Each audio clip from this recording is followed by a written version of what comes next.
That pendant belongs to my mother," the new cleaning lady said to the millionaire's mother. The rain hammered against the windows of Whitmore Estate like it was trying to wake secrets that had been buried for decades. In the main hall, lit only by the dim glow of the gray afternoon, Margaret Whitmore stood motionless before an old portrait. She was 51 now, but in moments like these, she felt ancient, worn down by grief that never quite left her bones. Her fingers trembled as they touched the glass protecting a faded photograph of a baby wrapped in a sky-blue blanket. 26 years since that cursed night at St. Anne's Memorial Hospital, when they told her that her daughter hadn't survived childbirth. 26 years of guilt, of silent pain, of empty arms that ached for something they'd held only once. She could still remember the weight of her. So small, so perfect. And then, nothing. Margaret's son, Ethan Whitmore, watched his mother from across the room with distant concern. At 32, he was everything the family name demanded. Successful, sharp, cold as the marble that lined the estate's entryway. He'd never known that ghost of a sister. To him, his mother's grief was just a shadow that made her more and more absent, more and more lost in memories he couldn't understand, and honestly didn't want to. "Mom," he said quietly, but she didn't turn around. She never did when she stood like that. He sighed and checked his watch. The new hire would be here any minute, and he wanted to make sure she understood the rules. Whitmore Estate wasn't just a house, it was a legacy, and people who worked here needed to respect that. The service door creaked open, and Ethan straightened. A young woman stepped inside, rain dripping from her jacket. She looked around 26, with honey-colored eyes that seemed to carry stories of their own. Stories of survival, maybe, of loneliness. Her clothes were simple, practical. Her dark hair was pulled back in a neat ponytail, and there was something about the way she held herself, a quiet dignity, that caught Ethan off guard. "Miss Carter?" he asked. She nodded. "Yes, Lily Carter. I'm here for the housekeeping position." Her voice was steady, but he noticed the way her hand clutched the strap of her bag, like she was used to being ready to leave at a moment's notice. "Right. Follow me. I'll show you around and introduce you to my mother." He gestured toward the hall, and Lily followed, her footsteps barely making a sound on the polished floor. As they walked, Ethan rattled off the basics: hours, expectations, areas she'd be responsible for. Lily listened carefully, nodding at the right moments. She'd worked plenty of jobs like this before, cleaning houses for people who barely looked at her. It was fine. She was used to it. What she wasn't used to was the strange feeling she got as they walked deeper into the estate. Something about this place felt familiar, which was ridiculous. She'd never been here before in her life. They entered the main hall, and that's when Lily saw her. The woman standing in front of the portrait, completely still, like a statue. "Mom," Ethan said, louder this time. "The new hire is here." Margaret turned slowly, and for a moment, her gaze passed over Lily without really seeing her. But then something changed. Her eyes locked onto Lily's neck. Lily's hand instinctively went to the small silver pendant she always wore, a half-heart on a delicate chain. It was the only thing she had from her past, the only proof that once, a long time ago, someone had cared enough to leave her something. Margaret's face went pale. She took a step forward, then another, her eyes fixed on the pendant like it was a ghost. She couldn't believe she was seeing. "That necklace," Margaret whispered, her voice breaking. "Where did you get that?" Lily blinked, confused. It was the only thing left with me at the orphanage. They told me it was from my mother." Margaret's hand flew to her mouth. She looked like she might collapse. "Mom, what's going on?" Ethan moved toward her, but she waved him off, her eyes never leaving Lily. "Let me see it," Margaret said, her voice barely audible. "Please let me see it." Lily hesitated, then lifted the pendant away from her chest so Margaret could get a closer look. Margaret stepped closer, so close that Lily could see the tears already forming in her eyes. On the back of the pendant, engraved in tiny letters, were two initials, M.W. Margaret's knees buckled. Ethan caught her just before she hit the floor. "Mom, what the hell? That pendant," Margaret gasped, clutching Ethan's arm as she steadied herself. "That pendant belonged to my mother. I put it in my daughter's crib the night she was born. The night they told me she died. The silence that followed was deafening. Lily's heart pounded in her chest. She stared at Margaret, at the tears streaming down the older woman's face, at the way she was looking at her, like she was seeing someone she'd lost a lifetime ago. I don't understand, Lily said slowly. They told me my mother abandoned me, that she didn't want me. No, Margaret's voice cracked. No, I wanted you, God, I wanted you so much. Ethan looked between the two women, his jaw tight. This is insane, Mom. You can't seriously believe... I know what I put in that crib, Ethan. Margaret's voice was fierce now, almost desperate. I know what I lost. She turned back to Lily, her hands trembling as she reached out but didn't quite touch her. What's your birthday? Margaret asked. March 14th, Lily whispered. 1999. Margaret let out a sob. That's the day. That's the day they told me she died. The rain outside grew louder, drumming against the windows like it was marking the moment everything changed. Lily felt like the ground was shifting beneath her. All her life, she'd wondered who her mother was, why she'd been left behind. And now, standing in this massive house with a woman she'd just met, she felt something she'd never let herself feel before. Hope, and it terrified her. Ethan didn't sleep that night. He sat in his home office, nursing a glass of scotch he hadn't actually drunk, staring at his laptop screen. The glow illuminated his face in the darkness, casting sharp shadows across his jaw. He'd spent the last 4 hours digging into Lily Carter's background, and what he'd found only made him more suspicious. She had no criminal record. That was something. But her history was spotty at best. Orphanage in Southside Chicago until she was 18. A string of part-time jobs after that, never staying anywhere longer than a year. No college degree, no family connections. Nothing that explained how she'd shown up at their door wearing a pendant that his mother swore belonged to their family. It was too convenient, too perfect. Ethan had seen this before. Maybe not personally, but he'd heard the stories. People targeting wealthy families, finding their weak spots, exploiting them. His mother's grief over her lost daughter was well known in certain circles. It wouldn't be hard for someone clever enough to manufacture a story, to find an old piece of jewelry that matched, to show up and play the part. And his mother, God help her, was desperate enough to believe it. He slammed the laptop shut and rubbed his eyes. Tomorrow, he'd handle this. Tomorrow, he'd make sure Lily Carter understood that whatever game she was playing, it wasn't going to work. Morning came too quickly.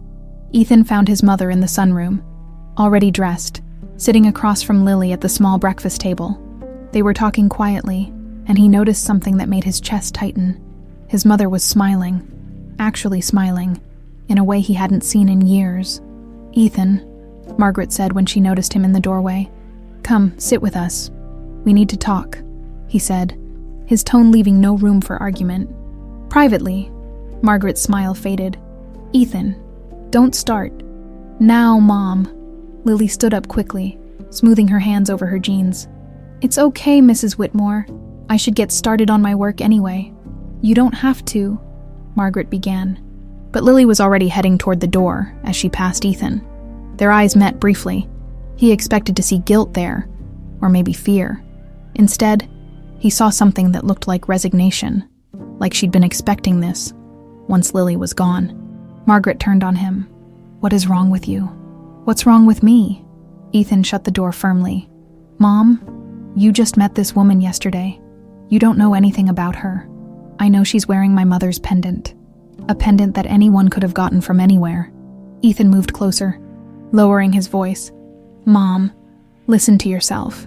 You really think your daughter, who you were told died 26 years ago, just happens to show up here looking for work? You don't find that suspicious? Margaret's hands were shaking, but her voice was steady. I know what I felt when I saw that pendant, Ethan. I know what my heart is telling me. Your heart is telling you what you want to hear. The words came out harsher than he intended, but he pushed forward. How many times have you told me about the scams people try to pull on families like ours? How many times have you warned me to be careful, to not trust people who seem too good to be true? This is different. How is this different? Margaret stood up, drawing herself to her full height. For a moment, She looked exactly like the formidable woman who'd once run half the charitable organizations in the city. Because I've spent 26 years living with a hole in my heart, Ethan. Because I put that pendant in my daughter's crib with my own hands. Because when I look at that girl, I see... Her voice cracked. I see possibilities I thought were dead. Ethan felt his resolve wavering, but he couldn't let it. Someone had to be the rational one here. Then let's get proof. Real proof. Not just feelings and coincidences. What kind of proof? A DNA test. Ethan pulled out his phone. I already found a lab that can do it discreetly. Rush results in 72 hours. If she's really your daughter, the test will prove it. And if she's not... Margaret was quiet for a long moment. Then she nodded slowly. Fine, we'll do the test. But Ethan... She fixed him with a look that reminded him he'd always be her son, no matter how old he got. While we wait for those results, you will treat that girl with respect. Do you understand me? Mom, do you understand me? He sighed. Yes, ma'am. They found Lily in the East Wing, dusting the bookshelves in the library. She looked up when they entered, and Ethan saw her shoulders tense. Margaret spoke first, her voice gentle. Lily, dear, we'd like to talk to you about something. If this is about me leaving, I can pack my things. No, Margaret interrupted. No, that's not what this is about. We'd like to. That is, we think it would be best if we did a DNA test to know for certain. Lily's hand stilled on the shelf. She turned to face them fully, and Ethan watched her expression carefully, looking for any sign of panic or calculation. But all he saw was that same quiet dignity she'd had since she arrived. Okay, she said simply. Okay? Ethan couldn't help himself. Just like that. Lily met his gaze directly. Mr. Whitmore, I've spent my entire life wondering where I came from, who my parents were, why they didn't want me. If there's even a chance that Mrs. Whitmore is my mother, I want to know. And if she's not... She paused, and something flickered across her face, something that looked like pain. Then at least I'll know that too, one way or another. She turned back to Margaret.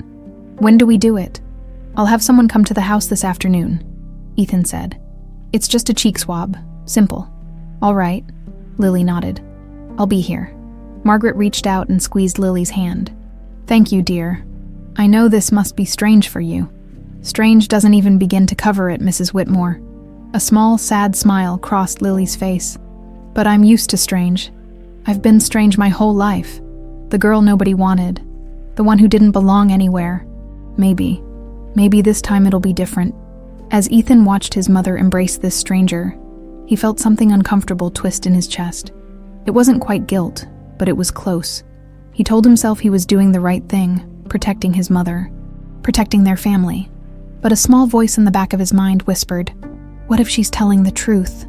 The technician came and went within 20 minutes, leaving behind 3 sealed tubes and a receipt. 72 hours, he'd said. 3 days until they'd know for certain. Margaret had expected those 3 days to drag by like months, but instead, they passed in a strange, suspended sort of way, like time had decided to hold its breath along with her.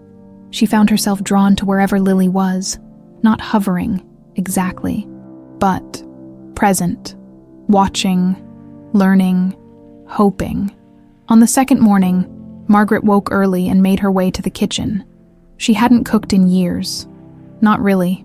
The estate had a chef for that, but her hands remembered the motions as she pulled out flour, eggs, butter, her mother's biscuit recipe, the one she'd always planned to teach her daughter someday. She was elbow-deep in dough when Lily appeared in the doorway, already dressed for the day in her simple work clothes. Mrs. Whitmore, is everything okay? Margaret looked up, flour dusting her cheek. Oh, I'm fine, dear. Just making biscuits. Would you like to help? Lily hesitated, clearly unsure if this was actually an invitation or if she was intruding. I don't want to be in the way. You're not. Margaret gestured to the counter beside her. Come, I'll teach you. These were my mother's recipe, my grandmother's before that. She paused, emotion catching in her throat. They're meant to be passed down. Lily crossed the kitchen slowly and washed her hands in the sink as she dried them on a towel. Margaret noticed how careful she was, how deliberate each movement was, like someone who'd learned early not to take up too much space. First, You fold the dough like this, Margaret demonstrated, her hands working the mixture with practiced ease. Not too much, or they'll be tough. Just enough to bring it together. Lily copied the motion, and Margaret watched her fingers work. Long, graceful fingers, artist's hands. Her own mother would have said, "You're a natural," Margaret said softly. "I worked in a bakery for a while. When I was 19, Lily's voice was quiet, almost hesitant, like she wasn't sure if her stories mattered. "I loved the smell of bread in the morning. Made the whole place feel, I don't know, safe, I guess. Tell me about it," Margaret said. "The bakery." Lily glanced at her, surprised. "Really? Really?" So Lily talked while they worked, her words coming slowly at first, then faster as Margaret listened. Actually listened. She told Margaret about the bakery on the south side, about the owner who'd given her a chance when she aged out of the foster system, about learning to make croissants at 4 in the morning, about the regular customers who knew her by name. "Why did you leave?"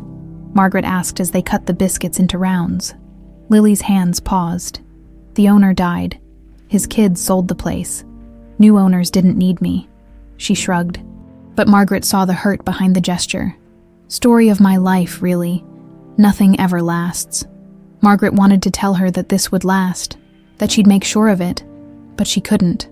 Not yet. Not until they knew for sure. Instead, she said, "You deserve better than that, Lily." Lily looked at her then, really looked at her, and Margaret saw tears threatening at the corners of those honey-colored eyes. "Most people don't think I deserve anything at all. Then most people are fools." They slid the biscuits into the oven, and Margaret poured 2 cups of coffee. They sat at the kitchen island, not the formal dining room, not the sunroom, but right there in the warmth of the kitchen, surrounded by the smell of baking bread and something that felt almost like home. "Can I ask you something?" Lily said after a moment. "Of course. The baby, your daughter, what happened that night?" Margaret's hand trembled around her coffee cup. She'd avoided this conversation, afraid of what the memories would do to her, but Lily deserved to know, deserved to understand. "I was in labor for 18 hours, Margaret began, staring into her coffee. "It was difficult, complicated. By the time she was born, I was exhausted, barely conscious. They let me hold her for just a moment, just long enough to see her face, to count her fingers." Her voice broke. She was perfect. Lily was silent, listening. "They took her to clean her up, and I fell asleep. I was so tired, Lily, so tired. When I woke up hours later, the nurse, the head nurse, Victoria Hale, she told me Margaret had to stop, had to breathe. She told me there had been complications, that my baby hadn't made it, that it had happened so quickly. There was nothing they could do." "Did you see her after?" Margaret shook her head. "They said it would be too traumatic, that I should remember her alive, not. They had already taken her away, prepared her for burial. I was so out of it, so destroyed, I believed them. I signed the papers. We had a funeral, and I've lived with the guilt every single day since." "Guilt for what?" "For falling asleep." Margaret's tears finally fell. "For not being awake to protect her, for not demanding to see her body, for not questioning anything. What kind of mother?" "Stop." Lily's hand covered Margaret's, and the touch was so unexpected, so gentle, that Margaret froze. "You were exhausted. You'd just given birth. You trusted the people who were supposed to be caring for you. That's not your fault. But if I had just—" "No." Lily's voice was firm. "I've spent my whole life wondering why my mother didn't want me, why she threw me away like I was nothing. If you're telling me that's not what happened, that someone took me from you," she swallowed hard, "then you were a victim too." The oven timer went off, breaking the moment. Margaret wiped her eyes and stood to pull out the biscuits, golden and perfect. They ate them warm with butter and honey, and for a little while, neither of them talked about DNA tests or lost years, or the uncertainty hanging over their heads. They just sat together in the kitchen, 2 women who'd both spent too long feeling empty, sharing something that felt almost like peace. Upstairs, Ethan stood in the hallway, having come down to find his mother for a business call. He'd heard their voices, heard his mother laugh, actually laugh, at something Lily said. He turned around and went back to his office without interrupting. and he tried very hard not to think about what it would mean if the test came back positive, or worse, what it would mean if it came back negative. On the third day, Margaret asked Lily to help organize her bedroom closet. It was something she'd been putting off for years, decades, really. The closet was filled with memories she hadn't been ready to face. But now, with Lily beside her, maybe she could. They worked in comfortable silence, sorting through old evening gowns and shoeboxes, making piles for donation. Lily was careful with everything, treating each item like it mattered, even the things that were clearly just clutter. "Mrs. Whitmore, should I go through the top shelf too?" Lily asked, standing on the step stool. "Yes, dear. There's probably just old handbags up there." But when Lily pulled down the first box, it wasn't handbags. It was heavy, wooden, with an ornate brass latch that had tarnished with age. "What's this?" Lily asked, climbing down carefully. Margaret's breath caught. She knew that box. God, she knew it. I forgot that was up there," she whispered. Lily set it on the bed, and they both stared at it for a moment. Margaret's hands shook as she reached for the latch. It resisted at first, stiff from years of neglect, but then it clicked open. Inside were the ghosts of her past. Hospital documents from St. Anne's Memorial, yellowed with age, a birth certificate that listed a baby girl, born March 14, 1999, at 3:47 a.m., weight 6 pounds, 4 ounces, length 19 inches, mother, Margaret Ann Whitmore, father, Robert James Whitmore. Lily picked up a photograph that had been tucked beneath the papers. It showed a younger Margaret, heavily pregnant, standing in a garden with her arms around a man with kind eyes and a gentle smile. "That's Robert," Margaret said softly. "My husband, Ethan's father. He died when Ethan was 12. Heart attack. Just gone. Like that." She touched the photo gently. "He was so excited about the baby. He already had Ethan, but he said there was something special about having a daughter. He'd bought her a teddy bear, had it waiting in the nursery after we lost her. I couldn't even go in that room. We sealed it up. It's still sealed." Lily set the photo down carefully and reached for another document. It was a death certificate. Baby girl Whitmore, cause of death, respiratory failure. But beneath the death certificate was something else. Something written in Margaret's own handwriting on cream-colored stationery. A letter. Lily looked at Margaret, silently asking permission. Margaret nodded, unable to speak. Lily read aloud, her voice soft.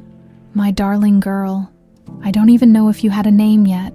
We were going to decide together, your father and I, once we saw your face, but I never got the chance. They tell me you're gone. They tell me it was peaceful, that you didn't suffer, but I can't stop thinking about those few moments I held you, your tiny fingers wrapped around mine.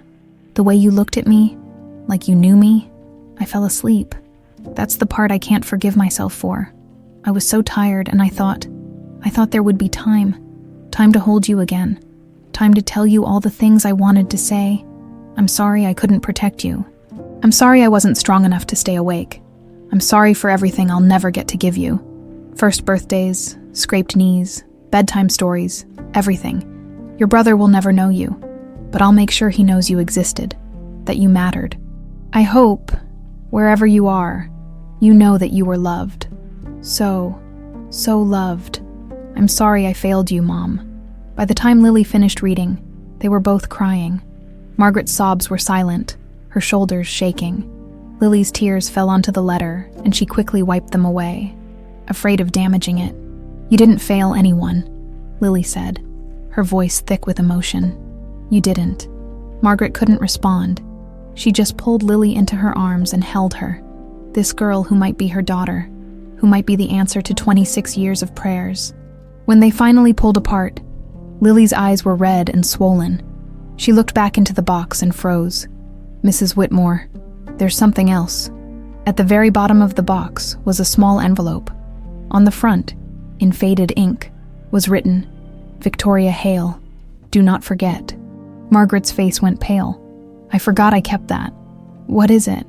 Margaret took the envelope with trembling hands and pulled out a newspaper clipping. It was from the hospital newsletter, dated 5 years before the baby was born. The headline read, "Saint Anne's memorial honors longtime staff. There was a photo of several nurses, and Margaret pointed to one woman in particular.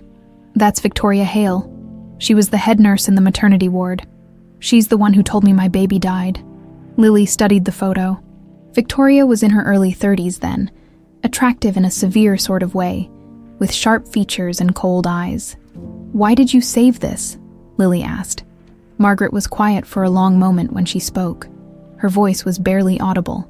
"Because I never trusted her. Even in my grief.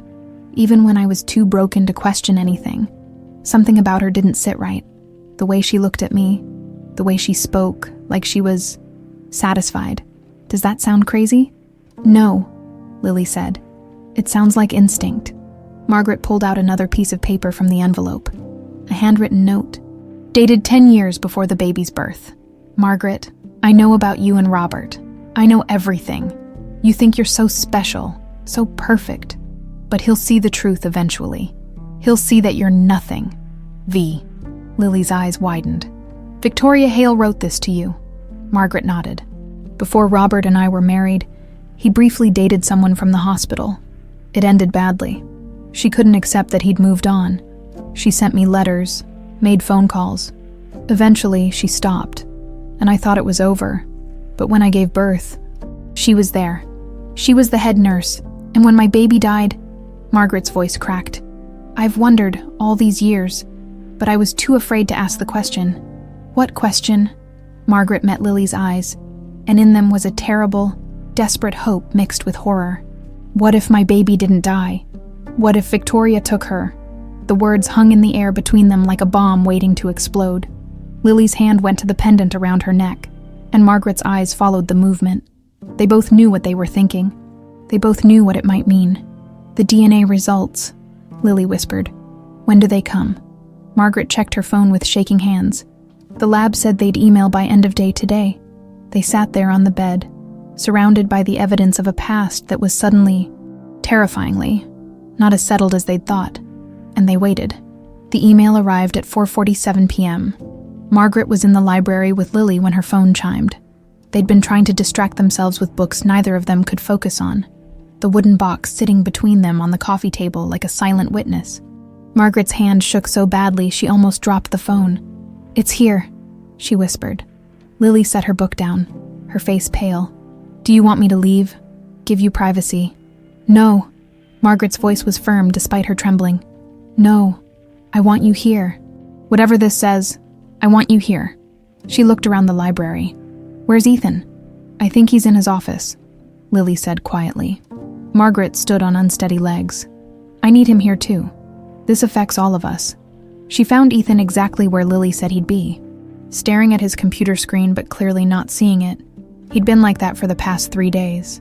Present, but distant, like he was preparing himself for something he didn't want to face. "Ethan," Margaret said from the doorway. "The results are here." He looked up, and for just a moment, she saw the little boy he used to be. Scared, vulnerable, needing his mother to tell him everything would be okay. But then his face hardened into that mask he wore so well. "All right," he said, standing. "Let's get this over with." They gathered in the library, Margaret on the sofa, Lily standing by the window as if ready to run, Ethan by the fireplace with his arms crossed. The late afternoon sun cast long shadows across the Persian rug. Margaret's finger hovered over her phone screen. She'd waited 26 years for this moment, but now that it was here, she was terrified. What if it was negative? What if this hope, this beautiful, impossible hope, was just another cruelty the universe had decided to inflict on her? "Mom," Ethan said gently. "Open it." She tapped the screen. The email loaded slowly, or maybe time had just decided to stretch again.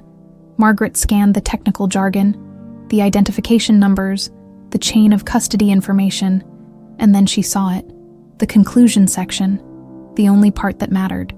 Probability of maternity, 99% based on the analysis of 21 genetic markers. The tested samples show a biological relationship consistent with that of mother and child. Margaret Ann Whitmore is not excluded as the biological mother of Lily Marie Carter. The phone slipped from Margaret's hands. She made a sound that was half sob, half laugh. a noise that came from somewhere so deep inside her that she didn't even recognize it as her own voice. Her legs gave out, and she sank to her knees on the rug. "Oh my God!" she gasped. "Oh my God, oh my God!" Ethan grabbed the phone from where it had fallen, his eyes scanning the results. His face went white. He read it again, as if the words might change. They didn't. "This can't be right," he said, but his voice lacked conviction. "There has to be a mistake." "There's no mistake!" Margaret was crying and laughing at the same time, looking at Lily with eyes full of wonder. "You're my daughter. You're my baby. You're alive." Lily stood frozen by the window, her hand pressed against her mouth. Tears streamed down her face, but she didn't make a sound. She looked like she was afraid that if she moved, if she breathed, the moment would shatter and she'd wake up back in some group home, alone again. Margaret pushed herself to her feet and crossed the room in 3 long strides. She pulled Lily into her arms with a fierceness that surprised them both.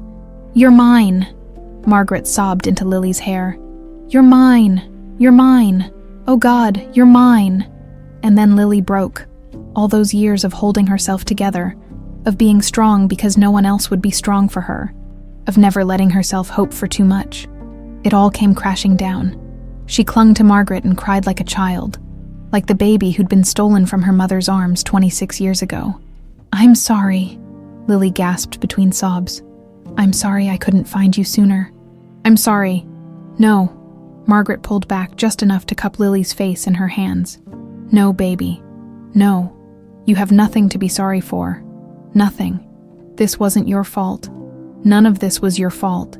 She pressed her forehead to Lily's, and they stood there, rocking slightly, making up for 26 years of missed embraces. Ethan watched them, the phone still in his hand, his mind reeling. He had a sister, an actual sister, this woman he'd accused of being a con artist, this woman he'd treated with suspicion and barely concealed contempt. She was his blood, his family. He felt sick. "Ethan." Margaret reached out one hand to him without letting go of Lily. "Come here, please." He hesitated, then crossed the room. Margaret pulled him into the embrace, and for the first time in maybe a decade, Ethan let himself be vulnerable in front of his mother. He wrapped his arms around both women and let the reality of it wash over him. He had a sister. "I'm sorry," he said to Lily, his voice rough. "I'm so sorry for how I treated you. I thought you were protecting your mother," Lily said, pulling back to look at him. Her eyes were red and swollen, but there was no anger in them. "I understand. I would have done the same thing. That doesn't make it right." "No," Lily agreed softly, "but it makes it forgivable." They stood there for a long moment, the 3 of them, a family that shouldn't exist but did. Finally, Margaret stepped back, wiping her eyes. Her face was blotchy and her mascara was ruined, but she looked more alive than Ethan had seen her in years. "We need to find out what happened," she said, her voice taking on a steel edge he recognized from her years running charity boards and intimidating donors.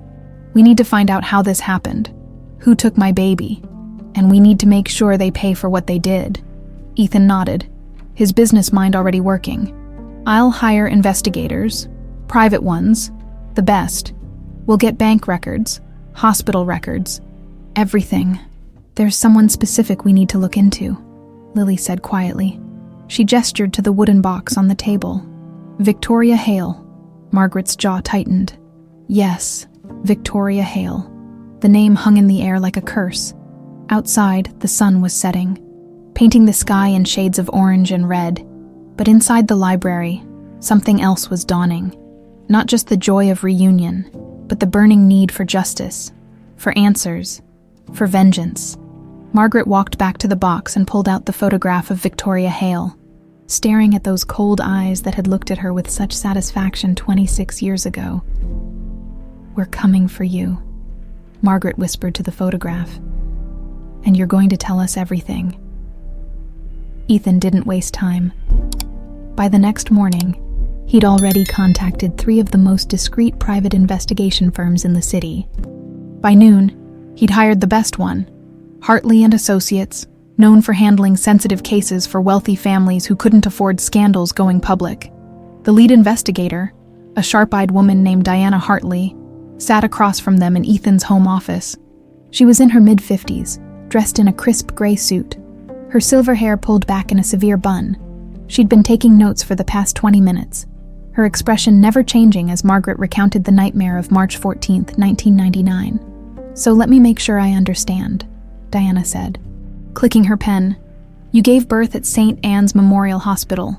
The head nurse, Victoria Hale, informed you that your daughter had died of respiratory failure. You were sedated, grieving, and you never actually saw the body."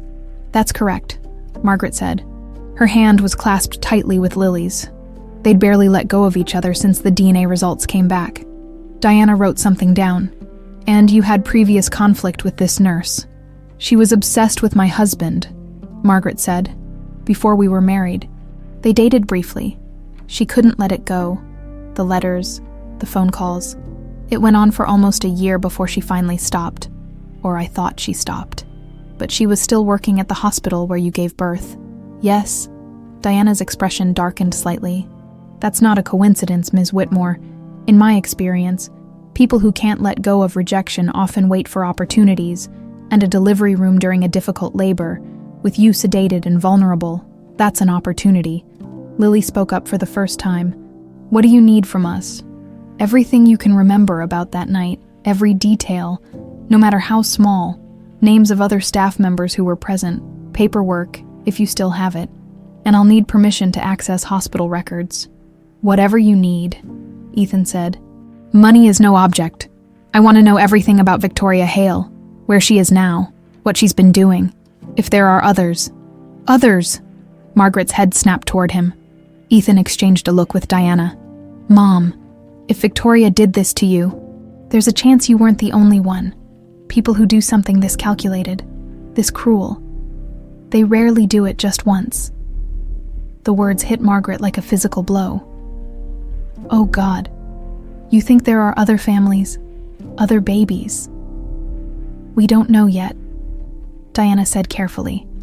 "But it's worth investigating. St. Anne's Memorial closed down in 2008, but the records should still exist. I have contacts who can access them quietly." "How long will this take?" Lily asked. "For a preliminary report, a week, maybe 2. For the full investigation, as long as it takes." Diana stood, gathering her papers. "I'll start with Victoria Hale's current whereabouts and work backwards from there. Mr. Whitmore, I'll send you an encrypted file with updates every 48 hours. After Diana left, the three of them sat in heavy silence. "What do we do now?" Lily finally asked. "Just wait."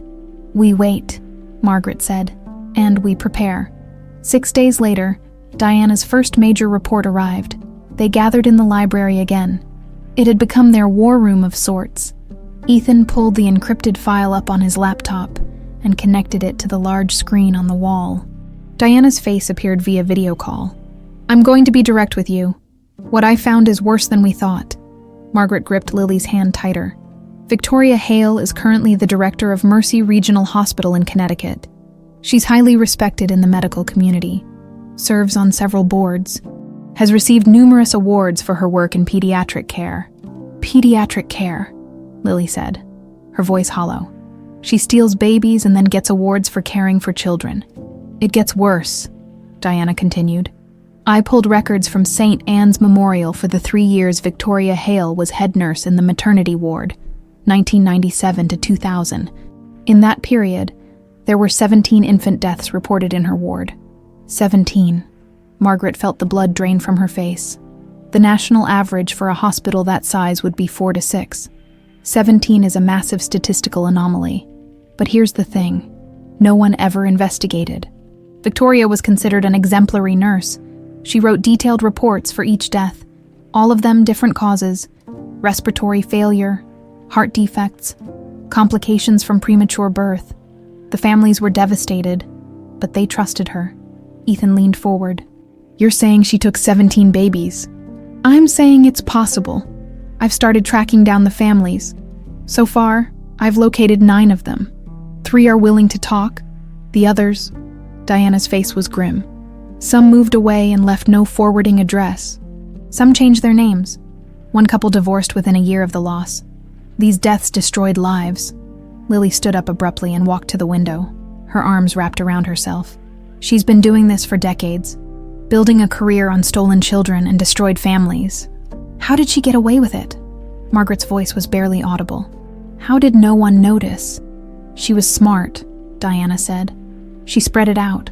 Never too many deaths in 1 year, different causes, different circumstances, and most importantly, she picked vulnerable targets, single mothers, mothers who were sedated, mothers who were alone during delivery, women who wouldn't have the resources or emotional strength to question the narrative she gave them. Margaret closed her eyes. I was alone. Robert was with Ethan at home. The delivery happened faster than we expected. He didn't make it in time. Exactly. Victoria saw her opportunity and she took it. Ethan's jaw was tight with barely controlled rage. What about the babies? Where did they go? That's the million-dollar question. I've been cross-referencing dates with orphanage intakes in the Chicago area. Lily was dropped off at St. Catherine's Home for Children on March 15, 1999, less than 24 hours after she was supposedly declared dead. The person who dropped her off was listed as an anonymous Good Samaritan. No security footage, no follow-up. St. Catherine's was run by Sister Mary Agnes, Lily said quietly, still staring out the window. She was kind to me. She's the one who gave me the pendant when I aged out. She said whoever left me made sure I had it. Diana made a note. I'll try to track down Sister Mary Agnes. She might remember something useful. What about the other babies? Margaret asked. From those other families? I'm working on it, but tracking 17 children who would now be in their 20s and 30s, scattered across the country, possibly with different names. It'll take time. Ethan stood up. We need to confront her, Victoria. We need to make her tell us what she did with those children. Not yet, Diana said firmly. Right now, she has no idea we're investigating. The moment we confront her, she'll lawyer up, destroy evidence, disappear. We need ironclad proof before we make a move. So what do? Lily turned from the window, her eyes fierce. Just let her keep living her perfect life while we know what she did. We build the case, Diana said. I'm meeting with 2 of the families tomorrow. I'm also accessing Victoria's financial records. If she was selling these babies, there should be a money trail. And I've got someone on the inside at Mercy Regional who's willing to talk off the record. Margaret stood up, her face set with determination. I want to meet the families, the ones who are willing to talk. Mom, Ethan started. No, these people lost their children because of Victoria Hale, just like I almost lost Lily forever. They deserve to know we're fighting for them too. For justice. Diana was quiet for a moment, then nodded. I'll arrange it. But Mrs. Whitmore, prepare yourself. These are people who've lived with this grief for decades. Seeing you with your daughter, alive and well, it's going to be hard for them. I know, Margaret said softly. She looked at Lily. But they deserve the truth, and they deserve to know they weren't alone. After the call ended, they sat in silence for a long time. Finally, Lily spoke. There are 16 other people out there like me. 16 people who think their mothers abandoned them or gave them up, who've spent their whole lives wondering why they weren't wanted, and 16 families who've spent decades grieving children who might still be alive, Margaret added, her voice breaking. Ethan closed his laptop. We're going to find them, all of them, and Victoria Hale is going to pay for every single life she destroyed. 2 weeks later, Diana Hartley delivered her final report. The evidence was damning. Victoria Hale had taken 17 babies over 3 years. 13 of them had been sold to wealthy couples desperate for children, couples willing to pay enormous sums and ask no questions. The money had been funneled through offshore accounts, carefully laundered through fake charities and medical research foundations. Victoria had made over $3 million. The other 4 babies, including Lily, had been abandoned at various orphanages when buyers fell through or got cold feet. Victoria had been careful. She'd never used the same orphanage twice, never left a pattern that could be traced back to her. But Diana had found it all. Bank records, testimonies from 2 of the couples who'd bought babies and had been living with the guilt ever since. Even a nurse from St. Anne's who'd suspected something but had been too afraid to speak up at the time. It's enough, Diana said during their final meeting. We have enough to bury her. I've already contacted the FBI. They're building a federal case for kidnapping and human trafficking. How long before they move? Ethan asked. 2 weeks, maybe 3. They want to make sure it's airtight. Margaret shook her head. That's too long. Every day Victoria walks free is an insult to every family she destroyed. Mom, we have to let the FBI handle this. No. Margaret's voice was steel. I want to face her. I want to look her in the eye and let her know that she failed. That my daughter came back to me. That everything she did was for nothing. Diana leaned back in her chair. Mrs. Whitmore, I understand the impulse, but confronting her could compromise the investigation. Not if we're smart about it, Margaret said. She looked at Ethan. What if we invited her here, for a donation? She's the director of a hospital. She must be constantly fundraising. Ethan caught on immediately. We host a charity dinner, invite several hospital directors, make it look legitimate. Victoria won't suspect anything. And then what? Lily asked quietly. She'd been silent through most of the meeting, but now she looked at Margaret with concern. You confront her in front of everyone. Yes, Margaret said, with the FBI listening, recording everything if she admits to anything, even hints at it. It strengthens their case. Diana considered this. It's risky, but if you can get her to talk, even just to defend herself. She nodded slowly. It could work. I'll contact my FBI liaison. See if they're willing to coordinate. Tell them we're doing this with or without them, Margaret said. They can either be there to document it, or they can read about it in the papers. Diana actually smiled. You're scarier than most criminals I've dealt with, Mrs. Whitmore. Good. The invitations went out 3 days later. Elegant cream cardstock with gold lettering. Margaret Whitmore requests the pleasure of your company at a charitable dinner, benefiting pediatric healthcare Whitmore Estate Saturday, May 18th, $7,000 p.m. Black tie. They invited 12 hospital directors from across the tri-state area, including Victoria Hale. To make it believable, Margaret actually planned to donate $2 million to be split among the hospitals. It was worth it. Victoria's RSVP came back within 48 hours. She would be delighted to attend. The week before the dinner, Margaret barely slept. She rehearsed what she would say, how she would stand, what expression she would wear when Victoria walked through the door. Lily tried to convince her to rest, but Margaret couldn't. 26 years of grief and rage were building to a crescendo, and there was no stopping it now. Lily was struggling too. The idea of seeing the woman who'd stolen her from her mother, who'd abandoned her to a childhood of loneliness and wondering, it made her physically sick, but she refused to hide. She would stand beside Margaret and let Victoria see exactly what she'd tried to destroy. Ethan coordinated with the FBI. They would have agents posing as catering staff and security. The house would be wired with recording devices. Every word spoken that night would be documented. Remember, Agent Morrison told them during the final briefing, our goal is to get her talking. If she feels cornered too quickly, she'll shut down and ask for a lawyer. You need to draw her in, make her feel safe, then hit her with the truth. I know how to handle women like Victoria, Margaret said coldly. I've been on enough charity boards with them. The night of the dinner arrived. The Whitmore Estate looked magnificent. Candles lit the driveway, leading guests to the main entrance where Ethan stood in a tuxedo. Greeting everyone personally, the other hospital directors arrived first, impressed by the opulence and already mentally calculating how much of Margaret's donation they might secure for their own institutions. And then, at 7:23 p.m., Victoria Hale arrived. She stepped out of a black town car wearing a burgundy gown that probably cost more than most people's monthly rent.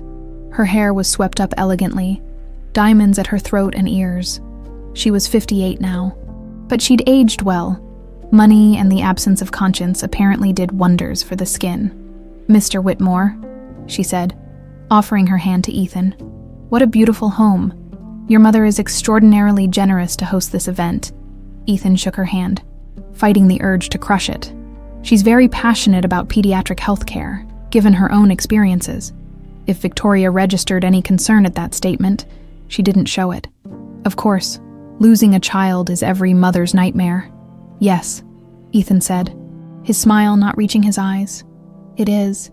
He led her inside to the grand salon where the other guests were mingling with champagne and hors d'oeuvres. Margaret stood near the fireplace, talking with another director. But Ethan saw the moment she noticed Victoria enter. Her entire body went rigid. Lily was upstairs, waiting. They'd agreed she wouldn't appear until after dinner, when everyone was seated and Victoria couldn't simply leave without causing a scene. Victoria worked the room like a professional, charming everyone, discussing medical advancements and funding challenges. She was good at this. She'd probably been doing it for decades, building her reputation on the graves of the children she'd stolen. At 8:15, dinner was announced. The guests moved to the formal dining room, where place cards directed everyone to their seats. Victoria found herself seated directly across from Margaret. "Mrs. Whitmore," Victoria said with a warm smile as she sat down, "I can't thank you enough for including Mercy Regional in this evening. Your generosity will change lives." "That's exactly what I'm hoping for," Margaret said, her voice pleasant but her eyes ice cold. "To change lives, to right wrongs, to bring truth into the light." Victoria's smile faltered slightly. "That's lovely." Dinner was served. The first course, a delicate butternut squash soup. Conversation flowed around the table, other directors discussing their hospitals, their needs, their gratitude. Margaret waited until dessert was being cleared. Then she stood up, tapping her wine glass with a spoon. "Ladies and gentlemen, if I could have your attention, please." The room fell silent. "I want to thank you all for coming tonight. Your work in pediatric healthcare is vital, and I'm honored to support it. But I have to confess, tonight's dinner isn't just about making donations." Margaret's eyes locked onto Victoria.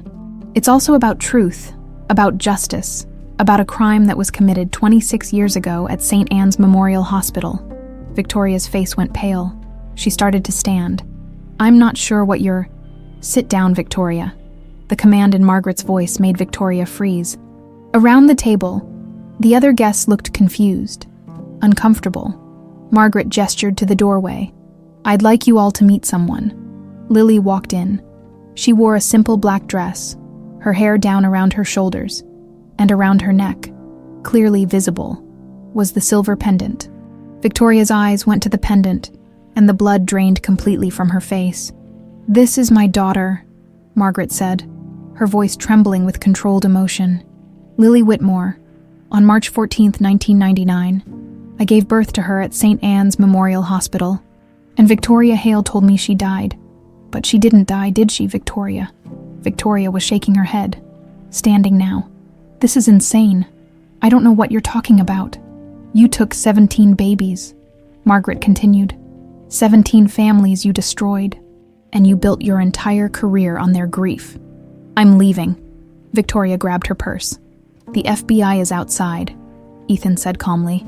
"They've been recording everything, and they have warrants for your arrest." Victoria froze. The room erupted in shocked murmurs. The other directors pushed back from the table, wanting distance from whatever this was. Margaret walked around the table until she was face to face with Victoria. "Tell me why. Tell me why you took my baby." And Victoria, cornered and desperate, made her final mistake. She laughed. "Tell me why. Tell me why you took my baby." Victoria's laugh was sharp, brittle, the sound of something breaking. The other hospital directors were frozen in their seats, unsure whether to leave or stay. The tension in the room was suffocating. "You really want to know?" Victoria's voice dripped with venom. "You really want to know why perfect Margaret Whitmore lost her precious baby?" "Yes," Margaret said, her voice steady despite the rage burning in her chest. Victoria's composure cracked completely.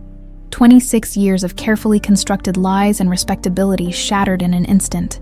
"Because you took everything from me, everything I wanted, you just took it like it was nothing.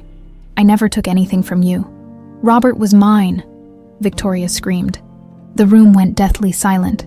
"He was mine first. We were together. We were happy. And then you showed up with your money and your perfect family name and your perfect life. And suddenly I didn't exist anymore. He dropped me like I was garbage." Margaret's jaw tightened. "Robert ended things with you before we even met. He told me you dated for 2 months. It wasn't serious. It was serious to me." Victoria's hands were shaking. "I loved him, and he threw me away for you, so yes. When I saw you in that delivery room, exhausted and vulnerable and completely alone," she smiled, cold and cruel, "I saw an opportunity. I saw a chance to make you feel what I felt, to take something precious from you the way you took Robert from me." Lily stepped forward, her voice cutting through the room like a blade. "So you stole me. You told my mother I was dead, and you threw me away in an orphanage like trash." Victoria's eyes snapped to Lily, and for a moment something flickered across her face. Was it regret? Shame? But it vanished as quickly as it appeared. "I was going to sell you," Victoria said flatly. "I had buyers lined up, wealthy couples desperate for a baby, but they backed out at the last minute. Too risky, they said, so I had to get rid of you quickly before anyone started asking questions. The orphanage was convenient." Margaret's hand flew to her mouth. Bile rose in her throat. "You were going to sell my baby. I sold 13 others," Victoria said, almost proudly. "Made $3 million over 3 years. Some of those families still send me Christmas cards, thanking me for bringing their miracle baby into their lives." She laughed again. That horrible broken sound. "They have no idea their miracles were stolen from women like you." Ethan moved forward, his face dark with fury. "You destroyed 17 families, 17 children who grew up not knowing who they were, and for what? Money, revenge. Both," Victoria snapped. "I deserved that money. I deserved to build a life after Robert destroyed mine. And yes, I enjoyed watching women like Margaret suffer. Women who have everything handed to them on a silver platter and don't even appreciate it. I grieved for my daughter every single day for 26 years, Margaret said, her voice shaking. "I lived with guilt and pain that nearly killed me. You call that not appreciating what I had? You still had your son. You still had your mansion and your money and your perfect reputation." Victoria's voice was acid. "I had nothing. I had to build everything from scratch because your husband decided I wasn't good enough. Stop blaming my father for your choices." Ethan's voice boomed through the room. "He broke up with you decades ago. That doesn't give you the right to become a monster. That doesn't justify what you did." Victoria turned to him, her face twisted with rage. "You don't know what it's like to lose everything, to be rejected and humiliated and cast aside. I know exactly what that's like." Everyone turned. Lily stood there, her chin raised, her honey-colored eyes blazing with an emotion so intense it seemed to fill the entire room. "I grew up in group homes and foster care," Lily continued, her voice steady and strong. "I was rejected over and over by families who didn't want me. I was cast aside by a society that saw me as disposable. I lost everything before I even knew I had anything to lose.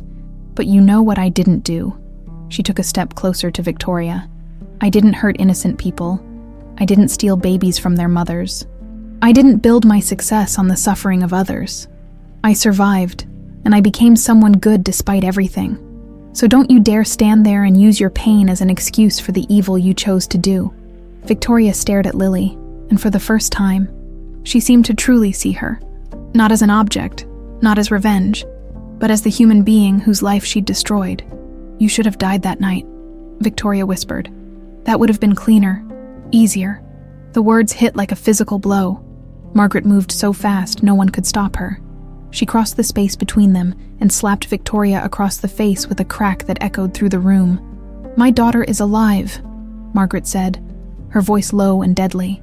"Despite you, despite everything you tried to do, she survived, she thrived, and she is worth 1,000 of you." Victoria touched her reddening cheek, tears finally streaming down her face. Not tears of remorse, but of self-pity.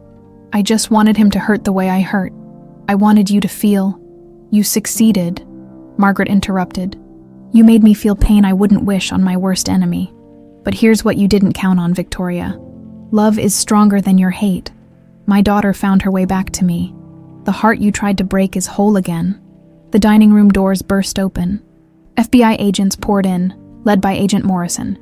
"Victoria Hale," Agent Morrison said, approaching with handcuffs. "You're under arrest for kidnapping, human trafficking, fraud, and conspiracy. You have the right to remain silent." "I know my rights," Victoria spat, but as the handcuffs clicked around her wrists, her bravado finally crumbled. She looked around the room at the faces staring at her with horror and disgust. Colleagues who'd respected her, peers who'd admired her career, all of it gone in one night.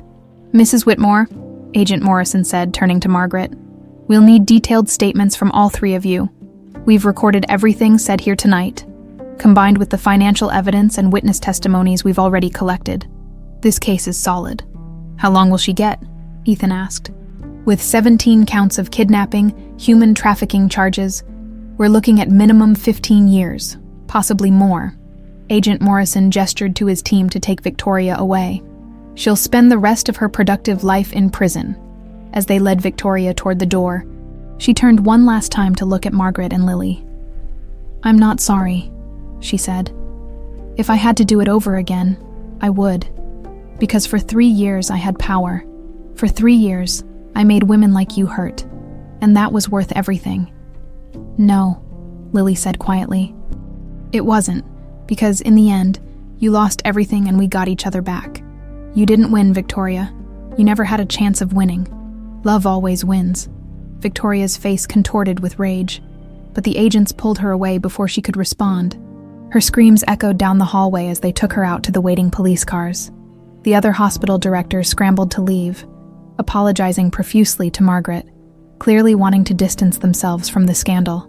Within minutes, the dining room was empty, except for Margaret. Lily, Ethan, and Agent Morrison. "That was incredibly brave," Agent Morrison said to them. "Getting her to confess like that. It's going to make our case airtight. Will we have to testify?" Lily asked. "Probably, but with the recording and her full confession, she'll likely take a plea deal to avoid trial. She'll want to minimize her exposure." After Agent Morrison left, the three of them stood in the now empty dining room, surrounded by half-eaten desserts and abandoned wine glasses. "It's over," Margaret whispered. "It's really over." Lily took her mother's hand. "No, Mom, it's not over. It's just beginning. For us, for our family." Ethan wrapped his arms around both of them. "She tried to destroy us, but she failed. We're stronger than she ever was." Outside, the rain that had been threatening all evening finally began to fall, washing away the ugliness of the night. And inside Whitmore Estate, 3 people who'd been broken by cruelty began, finally to heal. 6 weeks after Victoria's arrest, Lily officially moved into Whitmore Estate. Not as an employee, not as a guest, as family. Her room was in the East Wing, next to what had been the sealed nursery. Margaret had finally opened that door, and together they'd transformed it. The dusty baby furniture was donated, the faded wallpaper replaced. Now it was a sitting room where they could have tea in the mornings, watch the sun come up over the gardens, and talk about everything they'd missed. Lily stood in front of the full-length mirror in her new bedroom, still getting used to seeing herself in this space. The room was 3 times the size of any apartment she'd ever lived in. The closet alone was bigger than some of the places she'd slept. It felt surreal, like at any moment someone would tell her it was a mistake, that she didn't belong here after all. "You look beautiful, mija." Lily turned to find Margaret in the doorway. Smiling, she'd started using Spanish terms of endearment, a habit from her own mother that she'd never had anyone to share with before. "I still can't believe this is real," Lily admitted. "Sometimes I wake up and think I'm going to be back in that apartment above the laundromat, and all of this will have been a dream." Margaret crossed the room and took Lily's hands in hers. "It's real. You're real. We're real. And you're never going back to that life. Never." There was a knock at the door. Ethan stood there, dressed casually in jeans and a sweater, something Lily was still getting used to seeing for the first few weeks. He'd been so formal around her, like he didn't know how to be a brother. But slowly, he was learning. "Am I interrupting?" he asked. "No, come in," Margaret said. "We were just talking about how surreal everything feels." Ethan walked in, looking slightly uncomfortable. "Actually, I wanted to talk to both of you about something." He pulled out his phone and showed them a document. "I've been working with my lawyers. I want to set up a foundation, the Lily Whitmore Foundation for Foster Youth." Lily's eyes widened. "What? You spent your whole life in the system," Ethan said. "You know what those kids need? What they're missing? I want to fund scholarships, housing assistance, job training. Everything that could have made your life easier. Everything you deserved and didn't get." Lily felt tears welling up. "Ethan, I don't know what to say. You don't have to say anything. Just help me run it. Your experiences, your insights. That's what will make this foundation actually work." I can throw money at problems all day long, but you know what it's really like." He paused, then added more softly, "And I want to do this for you. To make up for—" "You don't have to make up for anything," Lily interrupted. "Yes, I do. I was terrible to you when you first got here. I accused you of things, treated you like you were trying to con us. And all along, you were my sister. You were family. And I made you feel like an outsider. You were protecting your mom," Lily said. "I understood that even then. And honestly," she smiled slightly, "I probably would have been suspicious too. The whole thing was pretty unbelievable." "Still," Ethan said, "I want to do better. I want to be the brother you deserve to have all these years." Margaret wiped her eyes. "When did you get so grown up?" "I learned from the best." Ethan looked at his mother with genuine warmth. "Both of you," that afternoon. Margaret took Lily out to the gardens.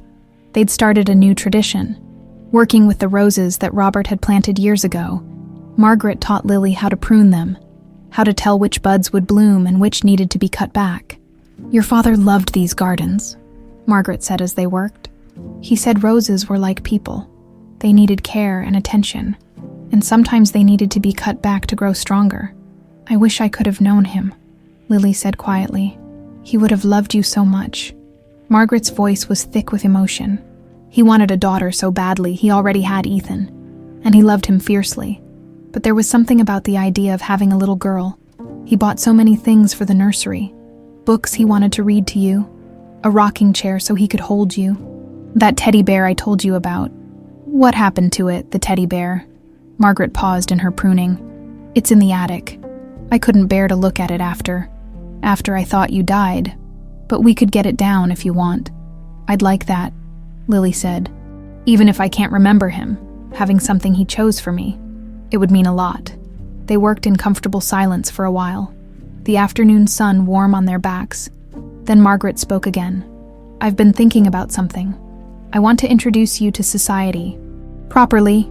Lily looked up. "What do you mean?" "A ball, here at the estate. We'll invite everyone. Family, friends, business associates, everyone who matters in our world. And I'll present you as my daughter. Let everyone know that you're a Whitmore, that you belong here." "Mom, you don't have to do that. I don't need some fancy party to feel like I belong." Margaret smiled at the word, Mom. Lily had started using it a few weeks ago, tentatively at first, then more naturally. Every time she said it, Margaret's heart felt like it might burst. "I know you don't need it," Margaret said, "but I do. I lost 26 years with you, Lily. 26 years where I couldn't introduce you to people, couldn't brag about you, couldn't show you off the way mothers do. Let me have this. Let me tell the world that my daughter came home." Lily set down her pruning shears and hugged Margaret tightly. "Okay, we'll do the ball, but only if you promise not to make it too stuffy. I barely know which fork to use at formal dinners." Margaret laughed. "We'll work on that. And Lily, you're going to be amazing. You're already amazing." That evening, the three of them had dinner together in the informal dining room. No staff, no formality, just family. Ethan told stories about their father that made Lily laugh. Margaret shared memories of her own mother, the grandmother Lily would never meet but could hear about through stories. "She would have loved you," Margaret said. "She always said I needed a daughter to balance out Ethan. She said boys were wonderful, but there was something special about the bond between mothers and daughters." "She was right," Lily said, squeezing Margaret's hand. After dinner, they watched a movie in the home theater, Lily's choice, which turned out to be a comedy that had them all laughing until their sides hurt. When it ended, Lily stood up and stretched. "I think I'm going to head to bed. I'm meeting with the foundation lawyers tomorrow morning to go over the mission statement." "Already working?" Ethan teased. "Might as well make myself useful." Lily paused at the door. "Thank you, both of you, for everything, for believing me, for wanting me, for making me feel like I finally have a home." After she left, Margaret and Ethan sat in the quiet theater. "She's extraordinary," Ethan said, "after everything she's been through. She's kind and generous and strong. How did she turn out so well?" "Because she's a survivor," Margaret said. "Because she had to be. But now she doesn't have to survive alone anymore. Now she has us. We're lucky to have her," Ethan said. Yes, Margaret agreed. We are. Upstairs.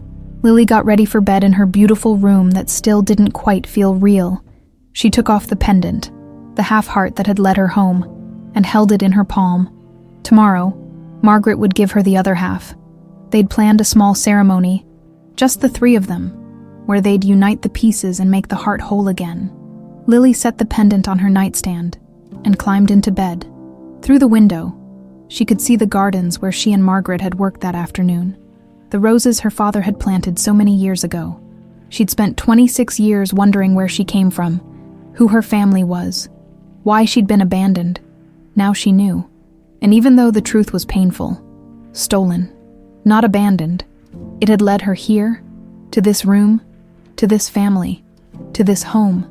For the first time in her life, Lily fell asleep, not wondering where she belonged. She knew.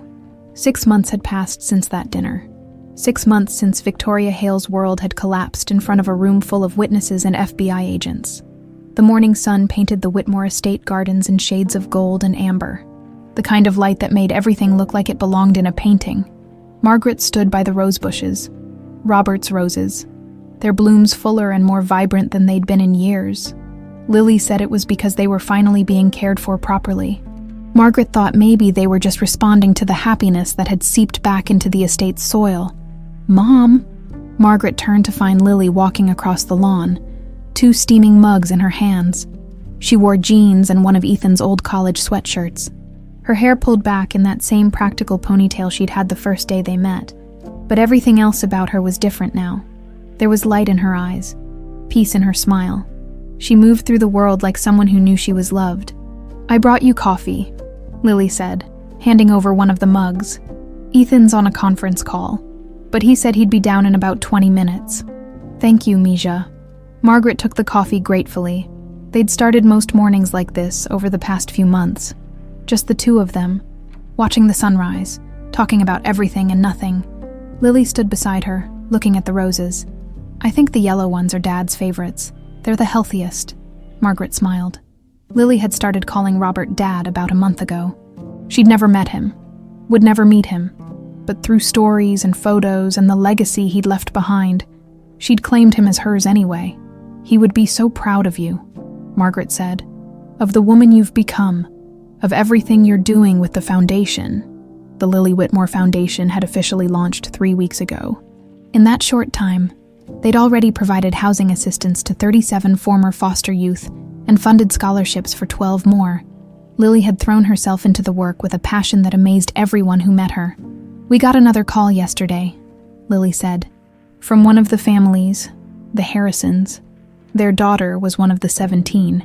Diana found her. She's 28 now, living in Oregon, working as a teacher. She had no idea she was stolen." Margaret's chest tightened. How did she take it? According to Diana, she's in shock. The couple who raised her bought her from Victoria when she was 3 days old. They've been living with the guilt their whole lives. But they loved her, raised her well. Now she's trying to figure out what to do with the truth. Will the Harrisons press charges against the couple? No. They said they just want to meet their daughter. That's all they've wanted for 28 years. Just to know she's alive and okay. Lily's voice was thick with emotion. Diana's arranging a meeting next month. They'd found 11 of the 17 so far. Some of the reunions had been joyful. Some had been complicated. Children who'd been raised by loving adoptive parents, now torn between 2 families. And 3 of the stolen children had died over the years, victims of accidents or illness. Their biological family's grief renewed all over again. But they were still searching for the remaining 6, still trying to put broken families back together. "Have you heard from the prosecutor?" Margaret asked. "Yes. Victoria's trial date is set for September. They're confident she'll get 15 to 20 years. Minimum." Lily paused. "Agent Morrison said she's been trying to negotiate a plea deal, offering names of the couples who bought babies in exchange for reduced sentencing. I hope they tell her no." "They did." Lily looked at her mother. "She doesn't get to bargain her way out of this. She has to face what she did." Margaret reached for Lily's hand and squeezed it. "I'm so sorry you had to grow up alone because of her. I'm sorry for every birthday I missed, every scraped knee I wasn't there to kiss, every nightmare I couldn't chase away. Mom, we've talked about this. I know, but I need to say it. I need you to know that not a day went by that I didn't think about you, that I didn't wonder what you would have looked like, what you would have been like. You were always in my heart, even when I thought you were gone. Lily set down her coffee mug and wrapped her arms around Margaret. They stood there in the garden, holding each other as the sun climbed higher in the sky. I forgive you, Lily whispered, for falling asleep that night, for not questioning Victoria, for all of it. I forgive you because there's nothing to forgive. You were a victim too. We both were. They pulled apart, both wiping their eyes. And that's when Ethan appeared, jogging across the lawn with something in his hand. Sorry I'm late, he called out, but I have something for you both. He held up a small velvet box, slightly worn at the edges. Is that? Margaret's breath caught. The other half of the pendant, Ethan confirmed. I found it in Dad's study. He kept it in his desk drawer, I think. I think he couldn't bear to put it away completely, like some part of him believed she was still out there. Lily's hand went to her own pendant, the half-heart she'd worn for 26 years. Margaret took the box from Ethan with trembling hands and opened it. Inside was the matching half of the heart, slightly tarnished but intact. She lifted it out, and Lily unclasped her own necklace. The three of them stood in a small circle as Margaret carefully fitted the two halves together. They clicked into place perfectly, forming a complete heart. On the now visible interior inscription were words that made them all cry. Love never dies. It only waits for the right moment to return. Dad had that engraved, Ethan said quietly. Before you were born, Lily. He said he wanted you to always know that love was the strongest force in the world, that it could survive anything. He was right, Lily said, taking the completed heart and clasping it around her neck. It survived 26 years. It survived Victoria's cruelty. It brought us back together. Margaret cupped Lily's face in her hands. You are my miracle, my second chance, my proof that sometimes, even when everything seems lost, love finds a way. So what now? Ethan asked, smiling through his tears. What do we do with our second chance? We live, Margaret said simply. We love each other. We help the families who are still searching. We make sure Victoria never hurts anyone again, and we don't waste another moment of the time we've been given. Lily looked at the complete heart resting against her chest, then at her mother and brother, her family, standing in the golden morning light. I spent my whole life feeling like a piece of me was missing, she said, like I was only half a person, wandering around looking for the other half. But I wasn't looking for a person. I was looking for this, for home, for family, for people who loved me, not despite who I am, but because of it. You were always whole, Mija, Margaret said. You just needed to find us so you could see it. They stood together in the garden, three people who'd been broken by lies and loss and cruelty, but who'd found their way back to each other despite it all. The roses bloomed around them, Robert's legacy thriving in the morning sun. Somewhere in Connecticut, Victoria Hale sat in a cell, waiting for justice, and somewhere across the country, 6 more families waited for answers, for reunions, for their own miracles. But here, now, in this moment, the Whitmore family was complete. Lily looked up at the sky, so blue it almost hurt, and thought about all the years she'd spent wondering if anyone out there was thinking about her, looking for her, missing her. Now she knew. Now she was home, and as the sun climbed higher, burning away the last of the morning mist, they walked back toward the house together, mother, daughter, and son, ready to face whatever came next, together.